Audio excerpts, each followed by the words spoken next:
Hello everyone and welcome to Let's Play Star Traders Frontiers. I'm your host, Colors Fade, and it's episode 1. Whether there will be more episodes or not will depend on how well this is received on this channel. If lots of people like it and want to keep watching it, I'll do more.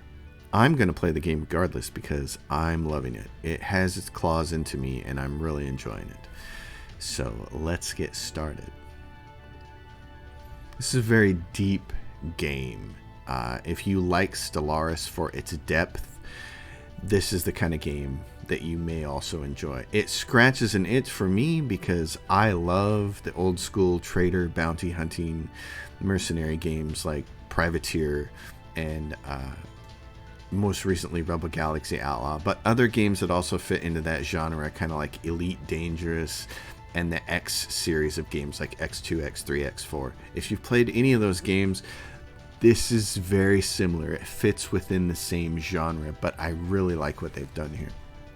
All right, so I'm gonna delete this and start over because I want to show how this gets done.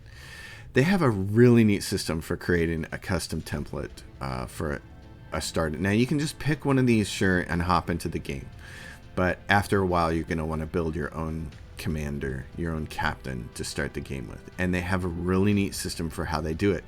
They have a priority system over here, A through E, and the lower something is, the less points you get to push into it, the less money you get to spend on it, the less impactful it is. So for instance, if you have your ship down here in slot D, and I'll move some things above it, then you can only afford the little tiny ships. You get a budget of 200k, so you can't afford anything more than these two starters, the Scout Cutter or the Juror class. But if you push your ship up to like slot B, which is where I'm going to start, then you can move down here and grab like the Fidelis Cutter or the Guardian Interceptor. Now, I started my first game with the Paladin Cruiser. It's a good kind of like medium starter ship, but it only allows you a maximum of 4 officers. Now, what I want to take the time to do is kind of briefly show what the game's about. The game has ground-based combat and space-based combat. Think about it kind of like Star Trek, or probably more appropriately like Firefly, Serenity. You're going to have an away team of 4 characters that are going to engage in combat in a turn-based mode. And just like Star Trek, you want your most powerful people to be on the ground. Well, that's going to be your officers. Officers, unlike the rest of the crew, who can only have one job, officers can have up to 3 different jobs. Think about it in classic role-playing game terms. You can multi-class. They earn experience a lot faster, and they get way more skills and talents because of it. So, you want your officers to be your away team. However, I don't really want my captain on my away team. I've done that, and you can do it, certainly. But I'd rather my captain have 3 jobs that help him do everything else except be on the away team. So for that, I need 5 officers. And for that, I need to start out with a ship that's a little bigger. Hence the Fidelis Cutter. It allows you to have 5 officers from the get-go. So that's why I put it in slot B. Experience. I don't care about starting out as level 6 and my officers starting at level 3. You're going to level up plenty fast. So I don't feel like that's important. What I do feel like is way more important are attributes and contacts. So we're going to do this. Attributes are only applicable to your captain. And what I want is mental attributes. I want to be able to max charisma and wisdom. Now, since my ship is in slot B and I can't get the ship I want in slot C, then this means my attributes have to be in slot A. You can't max out these 2 in slot C. You get 30 of one and a little bit more of another. This gives us some extra, of course. It gives us a lot more extra than what I really need, but resilience is a score that helps your character survive. Unfortunately, your captain doesn't really need it on the level of difficulty that we're going to be playing the game, because he survives everything. He can't be killed on normal difficulty. So really, at that point in time, it's like just push it into fortitude and strength for some extra hit points. Or you can do this. If you think you're ever going to use him on an away mission, then make sure that he has maximum quickness, because Quickness plus wisdom determines your initiative, which basically is how many points you get to spend on actions in a turn on ground combat. So this will give you a captain that you can do a lot of different stuff with in normal mode. Now, if you're going to play in the harder modes, you'd take this quickness off and put it on resilience and hope that he never dies, because there is a permadeath mode in the game. We'll get to that. And that's the one that allows you to get all the achievements in the game. So we got his experience set up. We're also going to set up contact and skills. This is just bonus. These are bonus skills. They assign a permanent skill bonuses, and no skill bonus may exceed the maximum of 10 during character creation. Beyond character creation, additional skill bonuses are rare, so spend these points well. I'm going to take mine. It would be wise to put him into command, certainly, but my characters, I think we're going to be okay on command. I'm going to put them into intimidate because it's used for a lot of checks that I want to use. And of course, negotiate would be another one, but this is where I'm going to spend. Now, contacts. Oh, let's see, skills. It says I'm over budget. Oh, I get none. That's right. At 0, at this level, you get none. Okay. Contacts is really important. You need a lot of contacts in this game. And here we get 0 of 2 starting contacts. So here's what we're going to do. I'm moving experience all the way to the bottom because I don't care about starting out as level 1. Like what I said is, you're going to earn experience fast. This is no big deal. This is why I put experience at the bottom. Contacts need to be the next most important thing. You need a lot of these. And for skills, we're going to get 4 points, and I'm going to put them in Intimidate. Okay. Now, contacts. This is kind of like the bread and butter of how you're going to get missions and get access to all kinds of things in the game, is through contacts. And contacts can actually give you access to other contacts through this thing right here called introductions. So, I have a particular reason for doing mine this way, and I'll explain.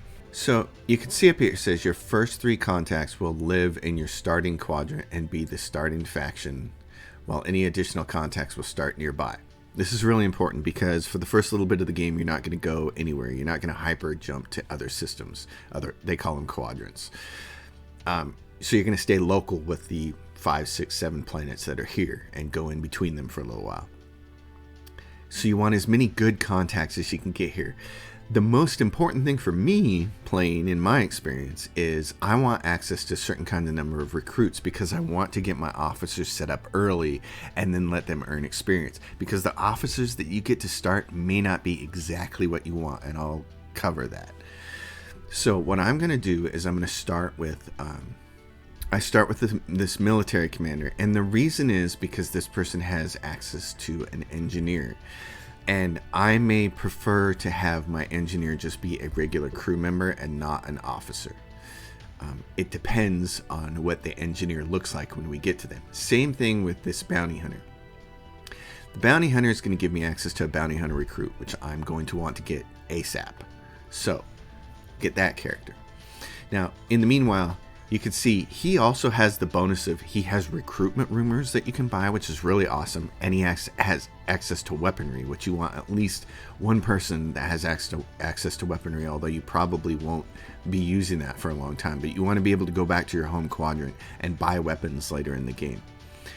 The military commander has access to introductions. This is really important. He can introduce you to other contracts who you can do missions for to earn their favor, and then they will introduce you to other contracts if they have this introductions thing. And he give you faction rank and pardons and discounted fuel, which is nice. So that's 2 out of the way. The next one is going to be this weapons dealer, because he gives me access to assassin recruits.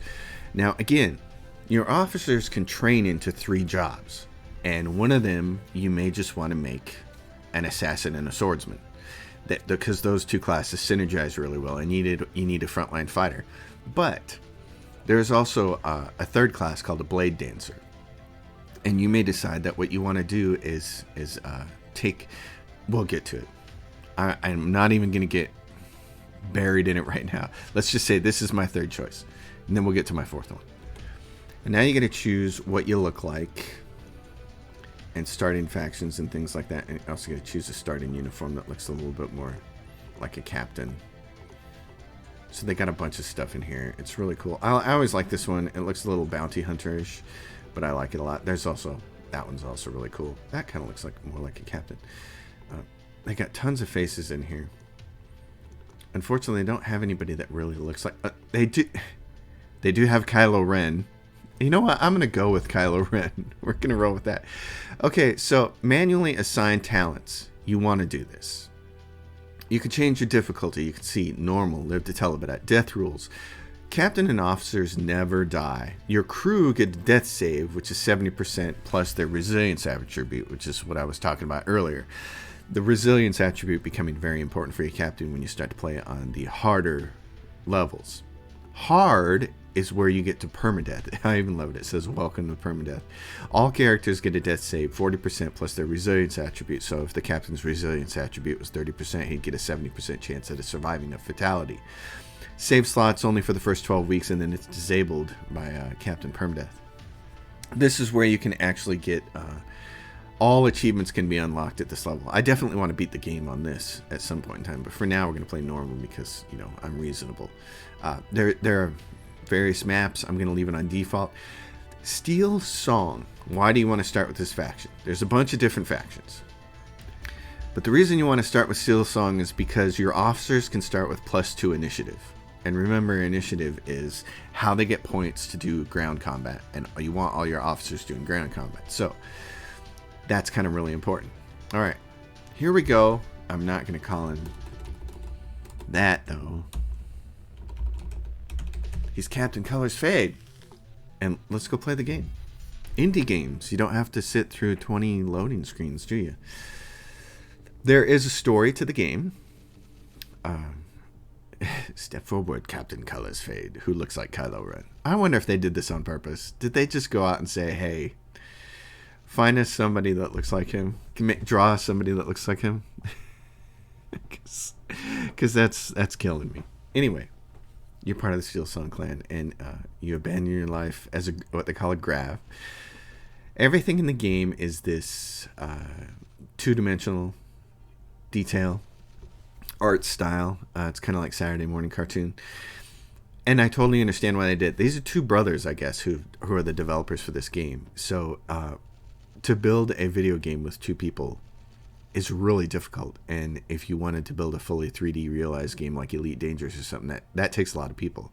So this totally works. I think they've done a fantastic job. I actually can't believe that this is only two people.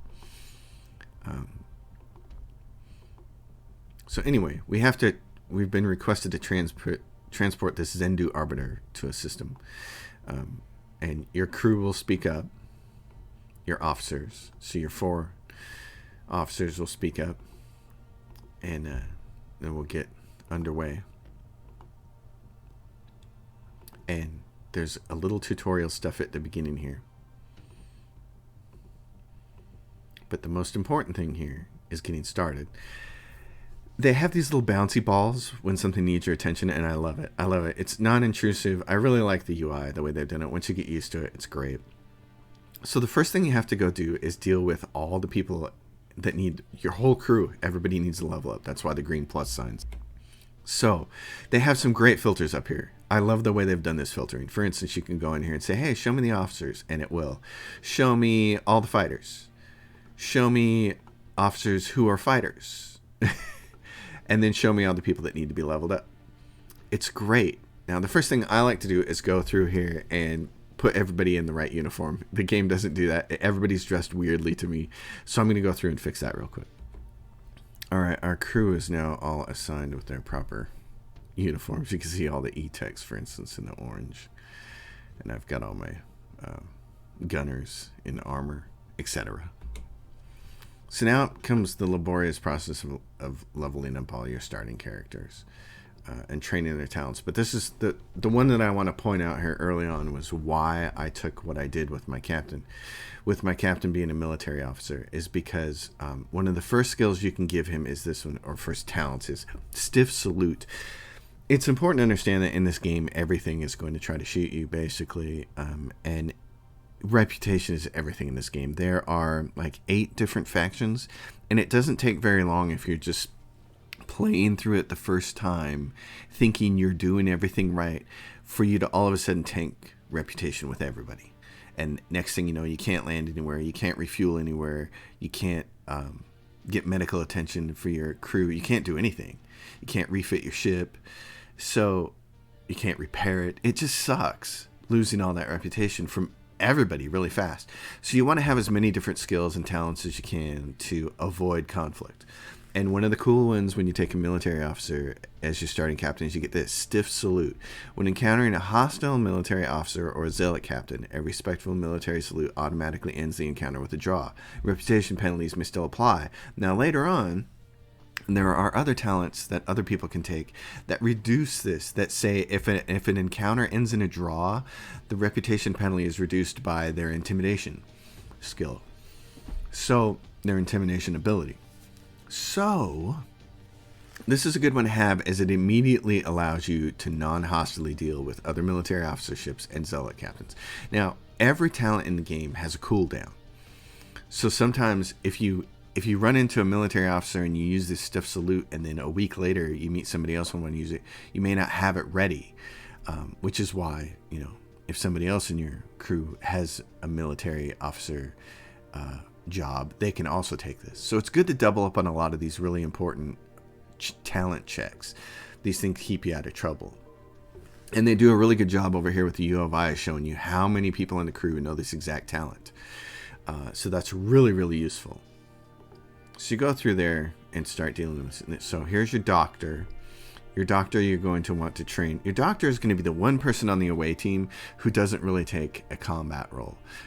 They're going to go with doctor and combat medic and then probably something else like military officer, which also allows you to double up some of those things that your captain can do.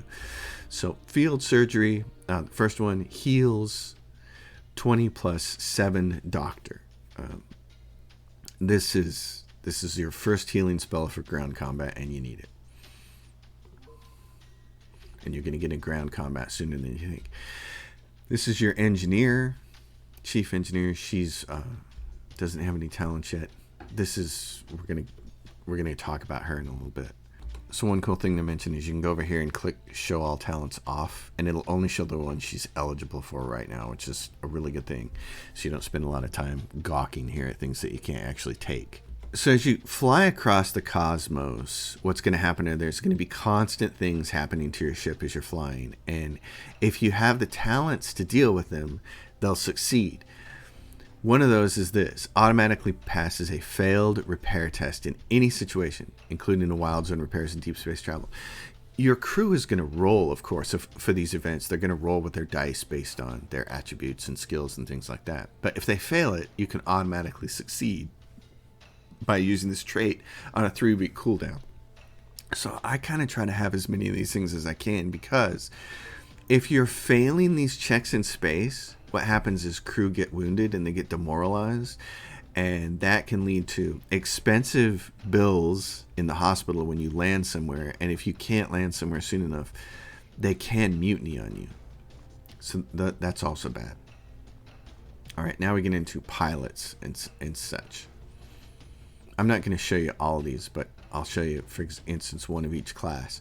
With the pilot, they have a bunch of really cool skills here. And so again, one of the first ones right here, automatically passes a failed pilot test in any situation. Now, since you have several pilots, I'm going to make sure that like everybody gets one of everything here pretty much as I roll through these. But again, it's a good example.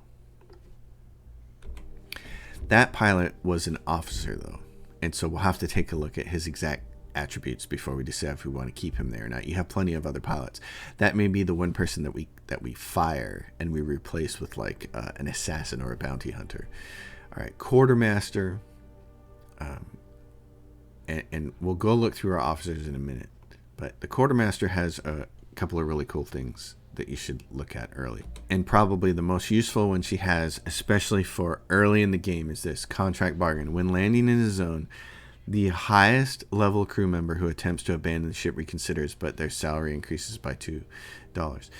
Early in the game, you're going to get crew that want to leave. You're going to land on their homeworld or whatever, and they're going to take off.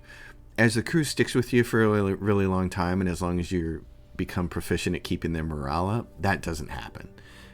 I lost, in my first playthrough, after the first several weeks, I lost like nobody. I lost maybe one person late in the game. later on when I was playing. This is really useful early to have. And then let's see, and then it's the rest of these people. Okay. Otherwise, you want to take things like this: automatically fail, passes a failed electronics test in any situation, including spying, deep space travel, and during a mission. So saves are really important, and you want to get as many of these as you can. Generally speaking, when you're setting up your ship, what I found is you want to either be a person who fights at long range or fights at close range and does boarding. And the reason is because pilot skills and the way your ship is set up, it's either going to be good at one or the other. And if it tries to be good at both, as the game's difficulty ramps up, that's probably not going to work for you.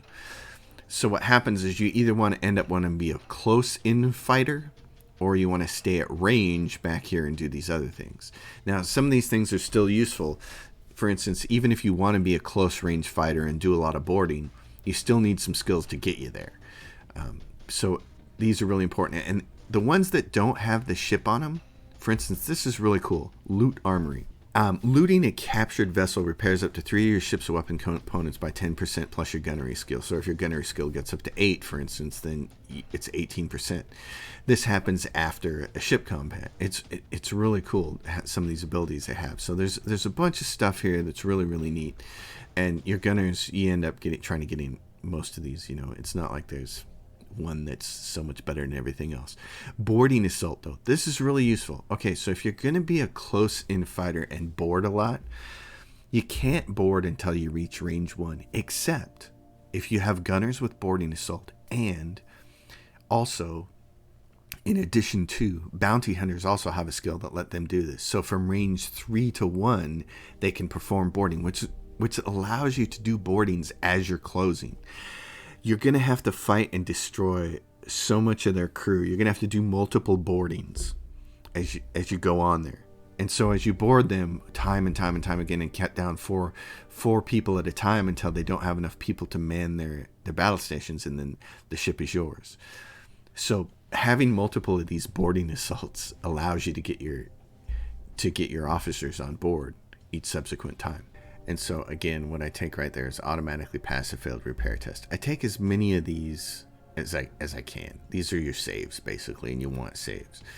Then we get into these folks, Hyperwave Navigators, which you're going to have a bunch of. And they have some really cool ones. This is reducing fuel cost by 4 when you're jumping. That can be really useful. And then a bunch of these. Like this, passing a failed tactics test. Okay, I want at least one of those. Same thing with passing a failed navigation test. And so you have a whole bunch of these. You have a whole bunch of pilots, a whole bunch of navigators, a whole bunch of E-techs, a whole bunch of gunners. And on bigger ships, you get even bigger crews. And they're going to get levels. That's the thing. As they get levels, pretty soon you can start to let some of them go if you want to and pick up other people for your crew. Storm Navigator, this you want. So prevents damage to your ship and your crew. You don't want to have to limp into port and heal a bunch of people with costly hospital bills. And also, between her strength and her fortitude, she has the second highest combination of these two skills, which control your hit points. So she's going to be very good on the front line. And minus charisma, we don't care about. Plus 10% armor and plus 15% armor piercing. She's going to be ideal in that role. Next, we move on to the pilot, another person that's always an option to get rid of and replace with somebody else. And if he didn't have one particular thing here, I would. Except for he has 23 quickness and 23 wisdom, which is combines to be 46, which is a decently high initiative that he's going to have, but he also just gets a flat +4 on top of it because of Steel Song, and he gets +10 range defense. So what we're going to do is make him a bounty hunter and an exo scout, and we're going to put him in the 4th position in the far back of the line and let him shoot a rifle, and that's what he's going to do. And the reason you want to at least level them early in the game like this is because if you have to do an away mission early before your officers can get into their multi-classes, you want to send capable people. So you want to have these people ready for the first away team. All right, we no longer have anybody that needs the level, so we're kind of ready to start the game proper then. You can go to the map, and if you want to, you can land on this first planet. And you can see your military commander, Drevan Bear. So we could buy fuel. And this is the contact screen. This is what all your contacts are going to be like. And what they offer is going to depend on their unique things, their unique abilities. So he has discounted fuel, and right now we can save 10% on fuel in this zone. And as our rep goes up with him, the discount goes up. It's a very nice thing to have access to, especially early in the game. I have him. He's one of my initial contacts in case I need to recruit an engineer. But since there are no empty beds, we won't do that. If I would have gotten rid of my engineer because maybe she was really bad, and I wanted to just... if I had a really good soldier or blade person, I would get rid of my crappy engineer. I'd promote the blade person or the soldier to an officer so they could be all combat. And then I would just hire an engineer as a regular crew member, and they would do just engineering. And in fact, I may come back here later and hire an engineer from him just so I have someone to do just engineering, because our engineer is going to do all combat skills. So we'll come back to him later. Even if you don't use this initially, you want to have this. You can also get promoted in rank. You don't want to do this till you have some more money, but he'll give you missions. So this is a one-way mission to the Niskarut Chaos. You can click this button up here to see where that is. We're in Hyperion Loop. And you can say, where is that? It's right over here. It's 2 jumps away, technically. It says 1 jump, but it's 1 jump and then a jump into there. So you could see where the mission is, how far you might have to go to get to it. Right now, it's like he's not going to give us another mission until... Oh, he will. And this is a one-way mission, and it's also... They both go that way. So someone needs safe transport, and you have to transport them there. But we're already going to be doing some transporting. You can see on the ship, if we click right here, passenger 01, we're going to be doing some transporting within this system. So we'll come back to these missions for this person later. We won't take these right now. And then, of course, he has introductions. If you want to meet contacts, he'll show the Theo Absin is 5 jumps distant, residing in Shadowlight in the Corpus Helix Quadrant. Offers warden missions, quartermaster recruits. So if we wanted to replace our quartermaster, this would be great. We'd come back here, get this contact, and then go meet that contact and do some jobs for them to raise personal rep with them. You usually need about 20 before you can do anything interesting like hiring from them. So, see, and you can see here, we can't do this because we don't have enough rep with this person. So, yeah, but this is... Contacts are basically the lifeblood of the game. All right, so we'll go to space, and this is where we're going. This is our first automatic mission in the game, and you can adjust the speed at how fast you move across the map. By the way, that's in the configuration settings. The game actually moves much slower than that, but I kind of got tired of it moving so slow. So you can see as we're moving across space, these things happen. Evaded stellar meteoroids, pilot talent, expert maneuver, made a saving throw here. And at any point in time, you can hold that over it and you can see what it is. We rolled a pilot 24 strong dice plus 0 versus 19 strong plus 23 standard. So we were going to fail that. But the saving talent in reserve at the time of the test, expert maneuver, saved us. And then over here, no saving talent. We rolled ship ops 33 plus 4 standard dice versus 26 strong and 36 standard. So it was stronger than us. And the ship suffers 94 component damage because we didn't have a saving throw for that. Later on, you're going to have so many dice that the saving throws aren't going to be as important. And they won't get used a lot, but you'll be rolling across space and all this stuff will just succeed. And so now we meet this person. Welcome, Star Trader. And you can skip all the dialogue if you've been through it before, but we'll go through it. So Kylo Ren is going to meet the Arbiter.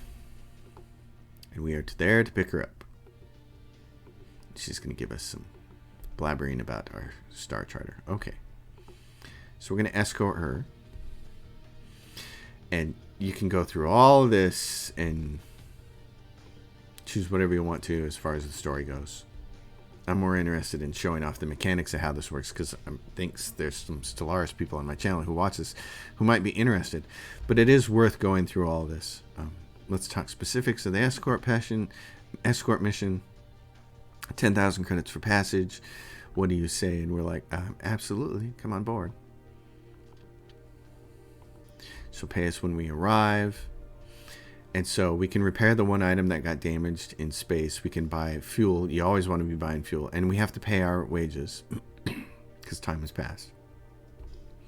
So now, and she's got a little more dialogue. She's Zendu, which means that they can, well, let's see. I'm not sure what I expected from a Zendu Arbiter.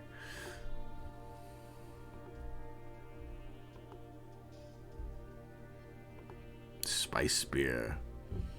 Good shot of spice and they'll spin tails for days. So she's going to talk about her encoded genetic memories that allow her to see into the past.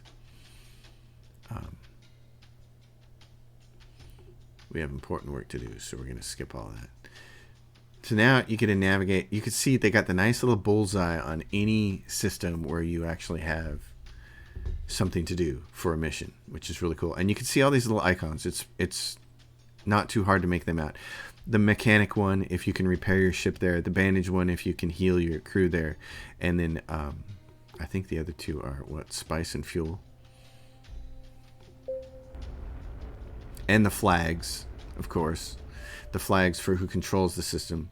So this is, yeah, refuel is this little 3-node thing, and this is spice. So this helps you recover morale. And anytime you see this little icon here, it means there's a contact here.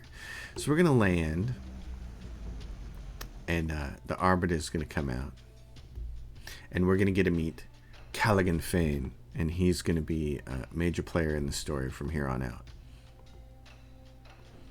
So she's an Arbiter, and then she's there to discuss this mess that's going on. So we gain some experience across the crew. We gain +5 rep with Steel Song, which is him, and +10 rep with Prince Callaghan Fane himself.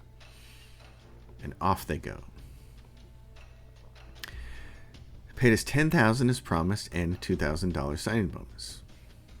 One Fane has stuck around. Zet Fane. She comes over to talk to you. She is Callaghan's sister. So, and then you can find out about this legal case. The bombing of the High Wind Military Orbital Station. A research station. And Valencia, Callaghan's daughter, has been charged with blowing it up. So, of course, the aunt here says, no way, Val wouldn't do that. And the Arbiter is going to do things strictly by the book, by the law. So she's not going to pull any personal favors. She said she would do her duty to the law. So, of course, Zet says, damn her arrogance, I need her help.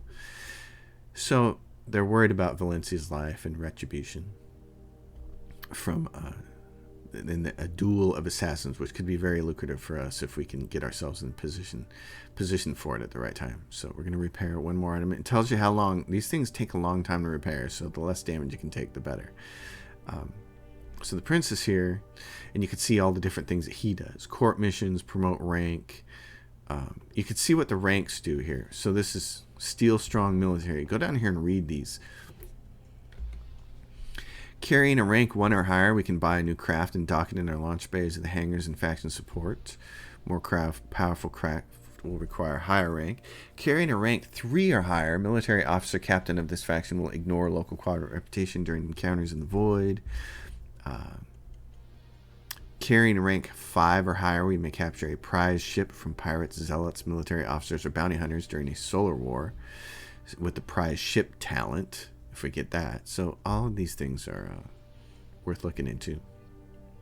And you can see carrying a rank 2 or higher, any military officer, soldier, pistolier, or swordsman recruited from the contacts of the spice hall gain +1 bonus level. Yeah, and at rank 5 or higher, these recruits gain 2 bonus levels. So that's all his stuff. You can recruit a shock trooper here if you need to. He give you edicts to kill for them. And then any court missions, you can see here, for instance. So here's an easy one. Here's an easy one, 19 AU. It means it's in the system. There are no jumps involved. And it's going to pay us 8,000. Diplomat Haldane needs transport from Steel Song to Wiki 6. Yes, I want that mission. Okay, because it's easy. And it's going to earn us some... So when you go to the mission, you can say either click on a waypoint, or you can just say navigate, and it'll start going straight to it. Now we get the first smuggler ship coming up. So here's your first encounter. You can see what they are. They're Steel Song, and our rep with them is 20. You can see the mass. So they're basically a little smaller than us. They identify as a smuggler. You can see their disposition is 0, modified from their base disposition of 0. So we can retreat without hailing, sharing any information, or getting close. However, the captain has scanned us and will disparage our reputation with their faction. If you don't want the reputation disparaged, you have to do bribes until it does this. And then we can retreat without hailing, sharing information, or getting closer. You're going to bribe a lot of people in this galaxy. It's going to be a necessary step. Failed ship ops test, so we've taken more damage. So you can see there's a farming system here and a refinery over here, and this is where the actual mission is. So we go over here. You can see how long we have to do it. We have to pick this person up. Hello, welcome, new passenger. You have different ways that you can do it. We will meet him at the local security checkpoint, taking over the escort from the officers there. You're going to do some rolls with dice against these things. We grab him. We get +3 rep for Steel Song and +3 rep with Callaghan Fane, and who gains +1 influence through his actions. So then we get our next waypoint. We're going to buy fuel. We're going to repair. This is going to take 3 weeks. So our crew has to be paid. Spice leave. The morale is going down. This is the bar up here that you want to pay attention to. Alert list. 3 crew members have dangerously low health, and 2 crew members are unpredictably low morale. You can fix the morale here. We can't fix the health because it says no medical services. There are inadequate medical facilities here to repair our wounded crew. So the spice haul usually takes 1 or 2 days. There's not enough spice now for our people. So we still have this going on up here. And what we can do is, it's way up here, but if we want a shorter distance, we can go over here and see if we can get our people bandaged up over here. So we land and we say, yeah, 16 members of our crew, because of all those things that happened. That took 3 weeks. So we have to pay our crew again. Spice leave. Let them go get drunk. And now we're back to ex-bounty hunter, who we have 10 personal rep with. And we can recruit a bounty hunter from her, but we're gonna multi-class one of our people into that. She's got recruitment rumors though, and weaponry. We don't want to worry about the weaponry right now. Recruitment rumors will get you some decent stuff too, people that you can go get. But I'm mostly interested in her missions here early. So I'm gonna see what she got. So she's got 1 in system. We must carry this transport case safely and securely to the Steel Song world of Veritas. Yes, we'll accept that. That's an easy one. Just a crate run. All we got to do is carry a crate. I'll take that. That'll earn some rep with her. All right, so then we go back out to the map, and we say go here. We're going to do this ferrying of individuals. And we're going to land. Short jumper. We will deliver the diplomat to the nearest local security checkpoint. There you have a roll, your tactics skill plus your captain's wisdom. This is why having captain's wisdom or charisma is high is good. We're going to roll strong dice versus the weaker dice. I mean strong dice plus half of our attributes is standard dice versus the opposition's 6 strong and 1 standard dice. So we crushed it. We get 4 more rep with Steel Song and 5 more rep with Callaghan Fane, and we didn't piss off anybody. That's the good thing. So you can see he's now up to 26. Buy fuel. Because we had a failed intimidation test up here, some people got hurt. So crew members get hurt. Now we need spice leave to make sure morale is up. Now we can go in here and say, hey, oh, so we did that for him. Does he have any more missions for here that are going to be easy for us? 19 AU. What's this? So this is another take a person. Safe transport to the Steel Song world. Yes. So you're going to get a bunch of this stuff early in the same system where you're just going to be doing this. until you earn some cash and can upgrade your ship. Because here's our ship, and you can see it's wasting 4 spots here for officers' quarters, and then there's crew for the quarters here. One thing you can do is later on, when you have hundreds of thousands of dollars, you can upgrade your medical quarters to also house the doctor, so it provides 1 officer space for that. And you can also take one of these spots up here and create a prison. If you use it in a large spot, you can hold up to 4 prisoners at a time, but down here in a medium spot, you can hold up to 3 prisoners at a time. And if you're a bounty hunter like I like to do, you can end up with 2, 3, 4 prisoners on the ship at one time. The other thing is the ship doesn't have a lot of fuel right now. It's 140 of 140, which is really pathetic. So before we even go skipping across the galaxy, one thing we would like to do is kind of change some of our weapon configuration here and change our cargo. I'm not going to be trading a lot of goods. Having these 2 cargo spaces is a waste. But you can go in there and upgrade the ship, and instead you can get fuel tanks. So this can add 160 fuel capacity. I like to have on my ships at least 300 fuel capacity, if not more, because there are some systems that are really big, and if you run into faction problems, you can have a really hard time finding fuel. So I want to do this, but this costs 115k, which is going to take us a little while to get. So let's go back up to here and say which one do we want to do. Right here. Okay, so this is local. We go back to the system. We don't need to land. We just need to go to orbit. Or do we need to land? No. Is the person on board? Are they already on board? Yes, the passenger's on board. Okay. Oh, and we have people who need to level up. So, is this is the delivery one right here, 1980. You can see it's got a person here. They'll have a person with handcuffs if it's a bounty that needs to go into prison. This is the difference. If it's a person you're escorting, it's got to go into this slot on your ship. You got to have this passenger cabin. Otherwise, you can't do these missions if you take the passenger cabin out. And likewise, you have to have some kind of prison on here if you're going to take prisoners, which I don't think we actually have right now. We don't, so we couldn't do that if we were going to do the bounty ending, but we'll do it later. So we'll go back here and we say, hey, take this person that we want to drop off and just navigate straight there. And now we run into our first pirate. So this, however, is a Steel Song pirate. Now, this is something I just posted on the message boards because this confused me a little bit. In most other games you play, Privateer, every other game, a pirate is an independent faction. And the problem here in this game is that I posted in the message boards, and one of the developers actually answered and said, think of them more as privateers.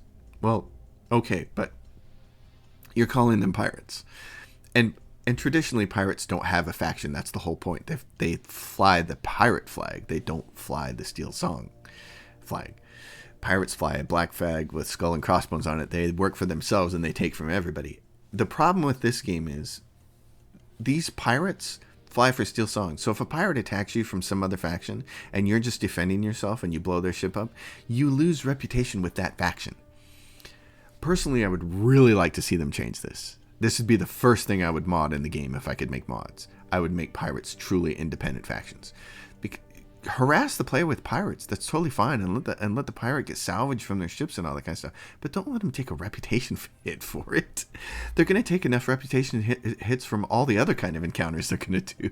They don't need a reputation hit from a pirate. So either change the name to Privateer, which I still don't think helps very much, or just make them an independent faction. Anyway. That's my little opinion for the day on that. Since they're friendly, we can send them a hailing salute, acknowledge a friendly ship, and our faction allegiances. We will pause to trade details about travel conditions in the void, other ships spotted in the area, and the latest news. We will gain rep across the alliance, but may lose across other conflicts. So we leave, we go, we get 27 rep out of that, and now we're on our way. Very soon here, we failed another ship ops test, failed a doctor test. We're gonna fail tests because we're noobs. This is kind of like XCOM in a lot of ways, and a lot of other turn-based games where you just lack the skills early on to deal with things, so you're gonna fail a lot, And like in XCOM, the sniper sucks for the first 3 quarters of the game, and then the last quarter of the game it rules. It finally gets strong enough to rule. So here we're gonna land. I'm gonna buy water fuel. No medical services here for 13 injured crew, which sucks. We're gonna so here you can partying over spice beer. We will part with the spice merchant over spice beer in the hall. The relaxing handoff would be a morale booster, or our good reputation here will allow us easy access to the palace, where we can hand the spice merchant over to the waiting local dignitaries. The palace visit would be a reputation booster. I think you can pay for morale boost in the spice hall, but reputation is harder, so I try to always take reputation. So we get +3 rep for the fuss. We get our pay. We get +6 rep with Steel Song and +7 rep with Callaghan Feint. Awesome. Then we go to the spice hall. We pay our crew our wages, go to the spice hall, and everybody's happy. We repair 1 item, 2 items. That takes a week. And then we're going to level some people up. We got 2 people to level up right here. Our Quartermaster, who can train in a job. So now, our Quartermaster can train in another job other than Quartermaster. And remember what we said with our Quartermaster. The second job we're going to train our Quartermaster in is Shock Trooper. Adds rifles, evasion, and command. Shock Troopers are really nice in the second slot. So we'll train that character. It puts him in the second slot, and then we'll go to equipment, and automatically it gave him the shotgun, which is great. So that's nice. Back. And then this person, our engineer. And we said with our engineer, they're going to be a sword person. So train them in jobs. We want to train them as an assassin and as a swordsman down here. +3 blades, +1 evasion. This and stealth. I don't think it really matters which one of these they take first, but I am going to choose the swordsman first, and I'm going to try to get her as many swordsman and assassin talents as I can in the level 1, because there's a lot of them that are really good. This is a fun frontline character. Alright, so back to Orbit. We got a contact over here. This is our military commander. We can heal all of our crew members now. That cost us 2,000, so that was expensive. We like to make these save checks when we're flying through space so our crew doesn't get wounded, because that adds up quick.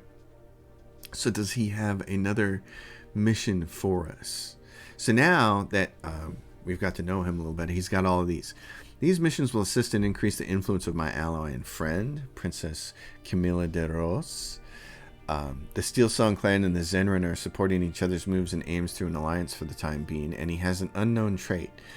So I'm going to click a couple of these. He'll only give you like 2 at a time and see what these missions are. So this is a one-way mission. What do we have to do? We have to wipe out a band of scavengers. Outlaw scavengers and pirates are gathered on a Kaluna hold and is threatening to become a prominent area. We must snuff them out. I like that. We can do that. So we pick up that mission from him. I don't think you can pick up 2 missions at the same time from him, can you? We're headed out to pick up Data Cube in Niskuro. Okay. So, and then come back. We can do this too. So we'll accept this mission as well. We won't have to go far for that. Alright, so back. And I want to look at one more thing in ship upgrades. One thing you want to try to upgrade as soon as you can is the weapons locker. So if this will show you a ton of components that fit in the small case, because this is where we clicked on. This is small components. Weapons locker. It'll show you everything. But if you go up here to the filter, you can hit match type, and it'll show you the other weapons lockers. You want to get up to weapons locker 3 as soon as you can. But you know, I would even take this upgraded hit, save a few bucks and get up to here. So give you better weapons and armor for your crew when they're doing away team missions. All right. So we've done all that stuff. Go back to here, see what do we have? What's here in the system? Giving us more work if we're willing to take it. This one-way shipper. Navigate. It says 27 AU, so it's in this system. Oh, and you can see down here on the flag. See all the different flags for all the different groups. This is the Steel Song. But down here, this flag on the left with the 3 bars, that's white and red, that's an independent. So whenever you're looking to get rid of some hot goods, if you kill a pirate and you get something that's illegal, independent space stations and independent planets are almost always a place where you can go to drop them off and sell them. And then it's like, it's found money at that point in time. Okay, we have a merchant who identifies target is Clan Javet, identifying as a merchant, so we can just ignore them. We don't want to tick off Clan Javet at all. So we'll just keep rolling. And here we're gonna go down here. One-way shipper due in 30 weeks. Spice Hall looks busy.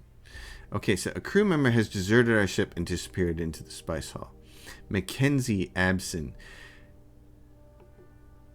Okay, there are many ways to... This will happen, and then your officers are going to come up here and tell you. Quartermaster and Zealot jobs have talents that outright prevent desertion in exchange for a small pay raise, and that actually happened. An officer with a magnetic trait can prevent desertions as well. That's a nice one to get if you can get it. The longer a crew member serves on the ship, the less likely they are to desert. I didn't have a desertion problem after I got to, like, I don't know, level 10, 15. Landing in less appealing faction holdings to reduce desertions. Okay. And so you can see here, the person who Mackenzie Absom did not desert and return for a $2 pay raise, and Dylan Agate left, so I lost one pilot. So go to my ship and see how my pilots are affecting things. We're not at 100%, and we need to be. So we need to go down here and add a pilot, and you can go in here and look and take a look and see who you can get. Unfortunately, there's not a single pilot here, is there? Wow, there's no pilots here. Okay, we're gonna have to go to a different system for that. So, one-way shipper, public spectacle. This will boost our reputation again. Ex-bounty hunters, local agents, graciously received. We get +4 rep from the fuss. We get +8 with Steel Song and +10 with our bounty hunter friend, which is great. There's no medical services here for our crew. We're going to pay them. Sometimes when you pay your crew your wage, this number of people who want to go to the spice bar will go down because they're happy that they got paid. Not enough spice. We'll repair the systems. That took 5 weeks. So our weapons dealer doesn't have any jobs for us, but she can recruit assassins. Not as important now, but her weapons will be later. So back up here. Level up. Doctor. Okay, so the doctor can also train into combat medic, which we want to do. There's going to be skills across both of those that we're going to want. And our officer pilot. So this is our officer. And we said with the pilot we wanted him to become a bounty hunter and an exo scout. So we're going to cross train him into bounty hunting, because bounty hunting has a couple of nice talents that we want. And then our engineer, who cross-trained into swordsman, can now also cross-train into assassin. And then you can give her talents, and there are a bevy of awesome ones. And so one of the very first ones I like to take with a shock trooper and with a swordsman is this. It's a counter, sharp counter. In crew combat, it's a blade attack. So first you get an attack, which is great. On a successful attack, it buffs you with +25% melee defense, +10% armor. But the best thing is it counterattacks an enemy attacker in the front 2 rows. So if they attack you, it counterattacks. There's a 50% chance at the end of each counter for 3 turns to end after each counter for 3 turns. So as long as it doesn't end on a coin flip, you can keep counterattacking. And I've had it happen. I've gotten lucky on the rolls, and I've been able to counterattack like 3, 4, 5 times in a row. It's really awesome. So this is a great first skill to have that allows you to do extra damage without having to spend initiative points. And anytime you can do damage without spending initiative points, that's great. Now, granted, it costs 12 initiative to use, but it can pay for itself, which is fantastic. All right, so she's got no missions for us. And what are we looking at in the system? Let's see. We got to jump out of the system now if we want to. We either have to go to Garrick Pillars or we have to go to Niskiro Chaos. And if we want to look at those, Garrick Pillars is on the way to Naskarat. And so what we really need to do is take care of our crew and find a pilot before we leave. So there's this place, refuel, repair, doctor, and spice. We're gonna run around and see if we can find us another pilot. They are Steel Song. They're with us, so we just acknowledge them. We don't take a rep hit. We can land here and see there are crew members that can be healed, which is great. Not enough medical supplies for everybody, though. You can see up here, we still got one crew member has dangerously low health, one has low morale. So Spice Hall can fix some of the morale there, and now we just got a person who's hurt, basically. We can repair one item, and we need one crew. Do they have a pilot? They do. In fact, let's see. And so review each recruit. If you get crappy ones, then you can kick them out. You don't have to accept them. So here's this person. Quickness. Wow, their quickness is only 15. Okay. So here's something that I don't quite know yet is what's really useful on a pilot, if their attributes matter a whole lot, or if these really only matter for ground combat. I think it's more their traits that can matter for piloting. This person has rifles and 2 explore, which means tells me they've got traits that maybe affect them in a hidden way. It's got pretty bad initiative range because quickness and wisdom aren't very good together.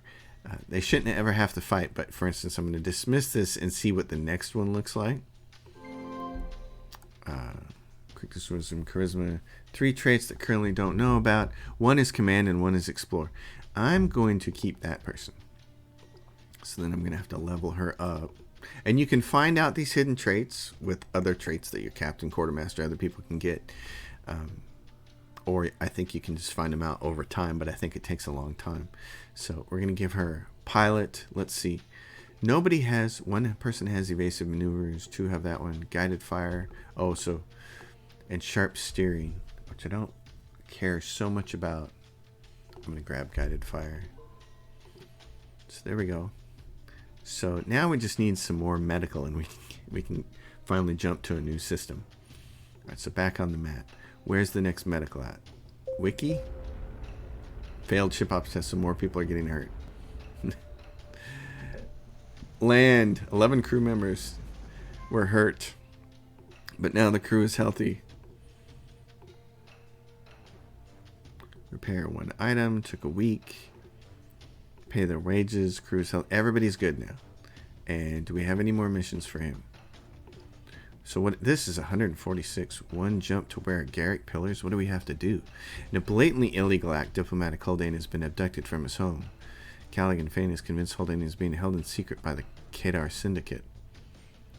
The last clues in the investigation point to here at Garrick Pillars. We're already on our way there, so that works. Bring him back. So it's a passenger one. What are our other missions look like? Are any of them passenger? I've already forgotten. No, there are no passengers. That's a lot of dough, which means it's probably a hard mission, but let's see, 146 and bring him back. I like that. Let's accept because we're headed to Garrick Pillars anyway. So we're going to make our first jump and then probably end this episode here. So on the map, if we want to go to Garrick Pillars first, you can find the mission that does this, or you can just say set waypoint to Garrick Pillars and then go. And we'll make our first jump. With not a lot of gas is the unfortunate part. So right here, you can see the dot on there. It's good for us. There's an explorer who is part of the Kedar Syndicate, who they're not going to like us as soon as we progress in the story, unfortunately. It's one of our last chances to deal with them peacefully. Alright, so here, mysterious abduction. Alright, so now you're going to get to see crew combat, which means we need to make sure our crew is...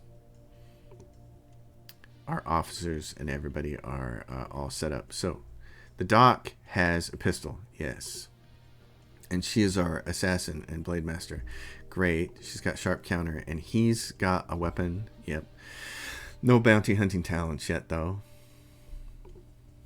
And she has this, and no shock trooper talents yet, known yet either. So let me go look.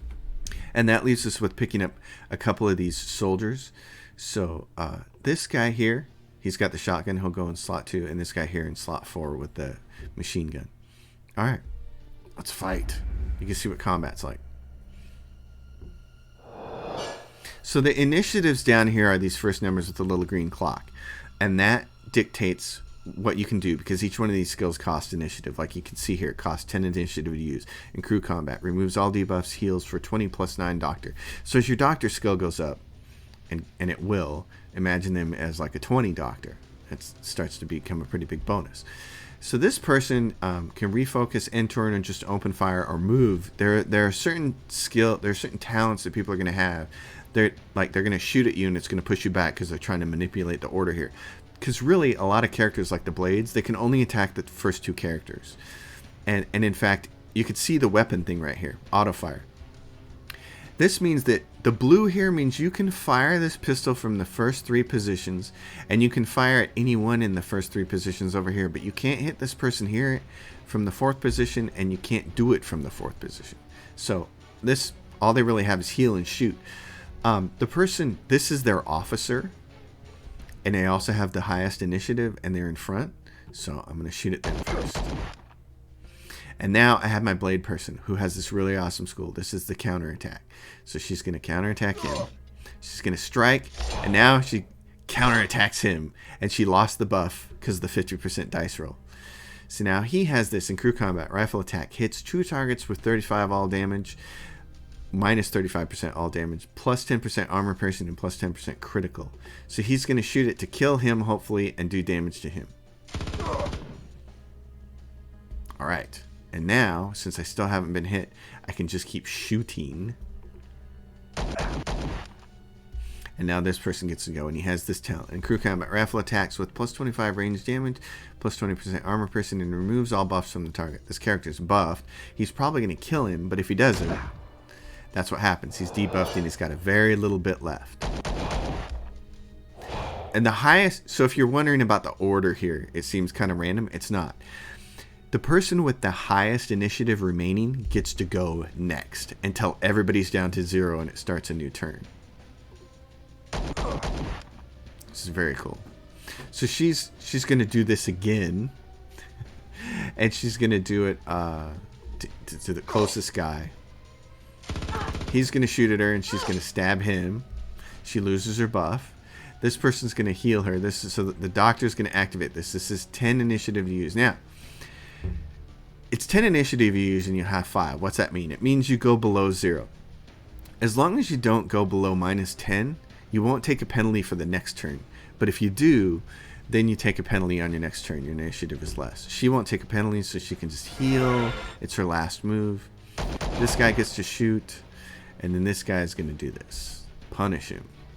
He debuffs him, and he almost kills him. Now we reroll for initiative again. And again, he's, I don't need to debuff him. This costs weapon to use, and this costs 10 to use. So here's the thing. It costs 10 to just shoot. Or it costs 10 to shoot with this, with plus 25% range damage and plus 20% armor piercing. Why would you ever use this? There's really no reason. So just shoot like that. Alright, the doc is up. She's just going to keep healing from maximum heals here. And then he's going to do this. Attacks 2 targets, plus 10 armor piercing, plus 10 critical. Or he's just going to shoot. And hit her. You see, she has an ability that caused my characters to swap. Later on, you will get your own abilities to move characters around on your side and on the other side. This doesn't really matter because she's the only one left.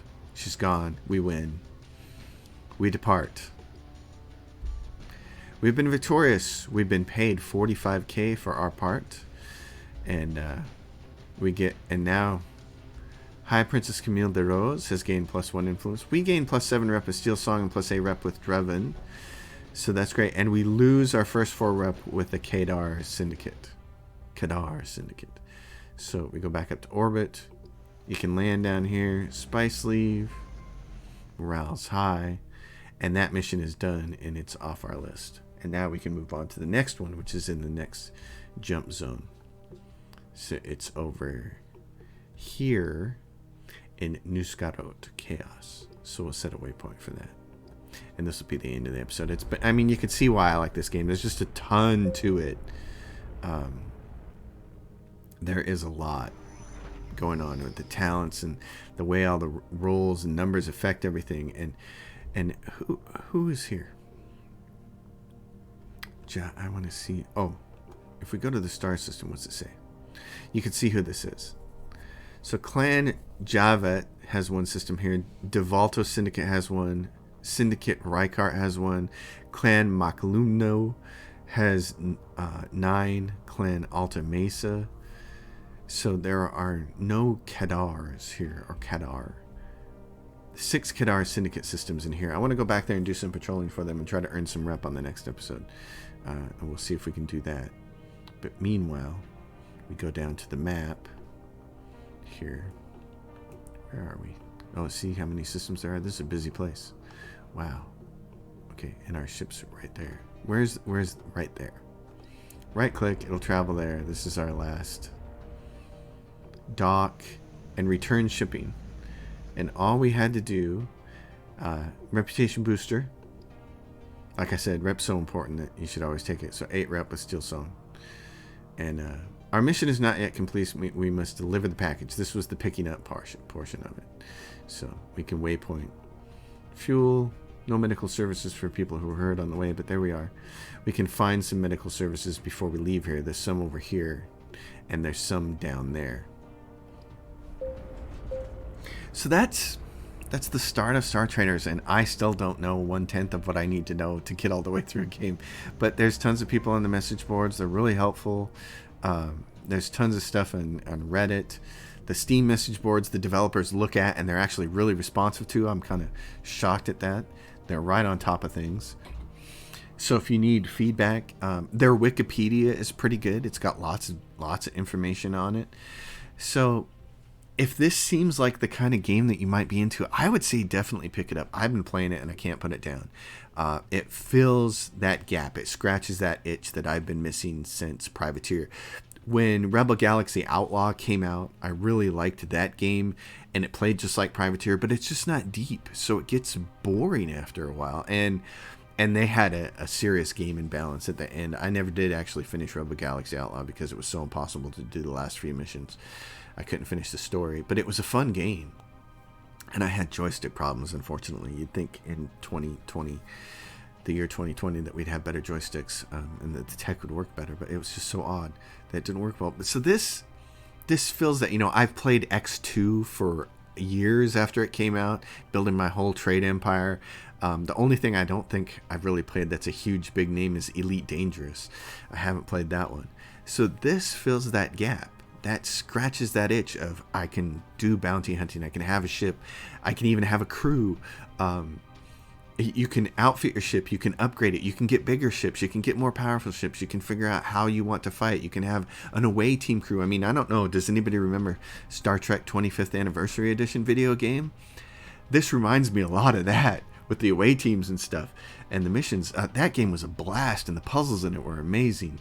And so this covers all those bases. And I think they've done a fabulous job with it. I really do.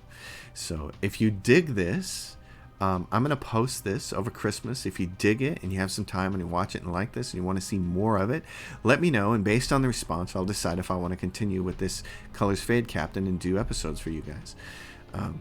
And if not, then, it'll disappear from the channel. As always, if you like it, thumbs up, leave a comment for the algorithm, subscribe to the channel. Consider supporting my Patreon. That'd be a great Christmas gift for me. Allow me to get a new desk that isn't so squeaky. The kitten says hi. She was just in here, wants to play with the ball. So everybody, I'll see you next time. Thanks for watching. You've been fabulous. It's been a great year. 2021 on this channel was fantastic. I thank you, all my fans who watch. Some of you leaving notes saying, I watch you every day. I'm just thrilled to hear that. Thanks so much. So adios next time.